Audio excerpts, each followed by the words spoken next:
Allez, bienvenue dans ce briefing un peu spécial. Aujourd'hui, on ne va pas juste étudier le japonais. Non, on va s'équiper d'un outil linguistique, un outil taillé pour les situations à haut risque. C'est ce qu'on pourrait appeler le japonais dramatique. Et attention, ce n'est pas une simple analyse. Considérez ça plutôt comme un dossier de mission, classé secret défense. L'info qui suit est cruciale. Alors, tout le monde est prêt ? Voilà l'objectif. Si vous l'acceptez, bien sûr, maîtriser une structure de grammaire japonaise avancée. Une structure qui est absolument essentielle quand il faut communiquer l'urgence, le côté inévitable d'une situation.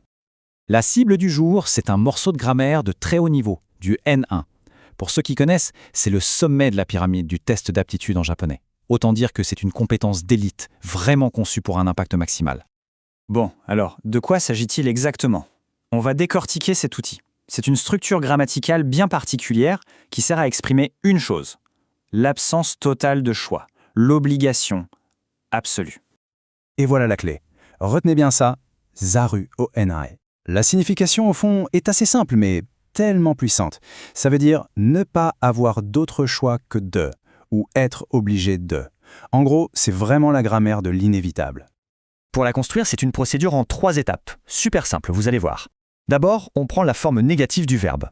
Par exemple, pour aller, on a ikanai. Ensuite, étape 2, on enlève le nai à la fin.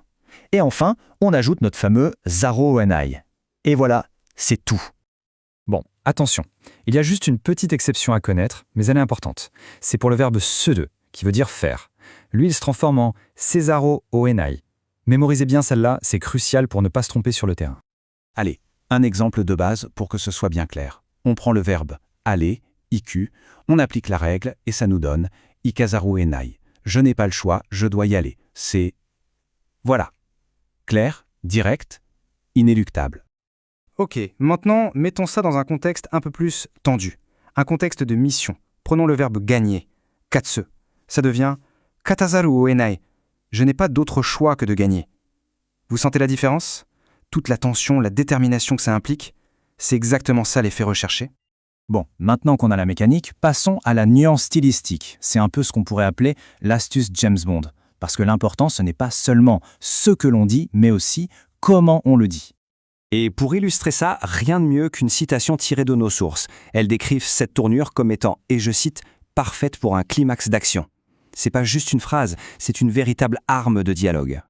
Vous comprenez, le vrai pouvoir de cette expression, il est là. C'est dans le ton qu'elle impose. Un ton dramatique, presque fatidique. L'action n'est plus présentée comme un choix. Non, c'est une nécessité absolue. Bien sûr, pas de mission réussie sans le bon équipement. Alors, voici une liste de vocabulaire de terrain.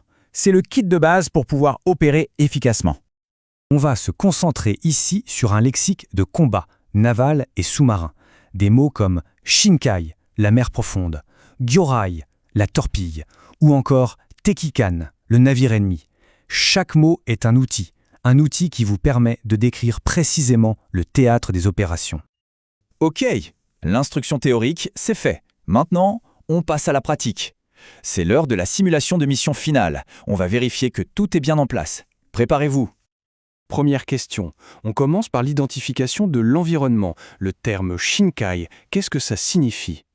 Et la bonne réponse, c'était bien profonde mer. Parfait. Connaître son terrain, c'est la base de tout, la clé du succès de l'opération. Deuxième test. Là, on passe à l'application tactique. Comment est-ce qu'on traduirait en japonais la phrase « Je n'ai pas d'autre choix que d'empêcher l'ennemi ». Allez, c'est le moment d'utiliser l'outil qu'on vient de voir. La traduction correcte, c'est « Tekio segazazaru o enai ». On a bien le verbe « empêcher », « sego », qui est conjugué avec notre structure. C'est une application parfaite de la technique. Bravo. Voilà, fin de la simulation. Objectif atteint. La maîtrise de l'outil est confirmée. Mission accomplie. L'entraînement est terminé, vous avez maintenant en votre possession un nouvel outil linguistique, un outil puissant pour les situations critiques. La seule question qui reste, c'est est-ce que vous êtes prêt pour la prochaine mission ?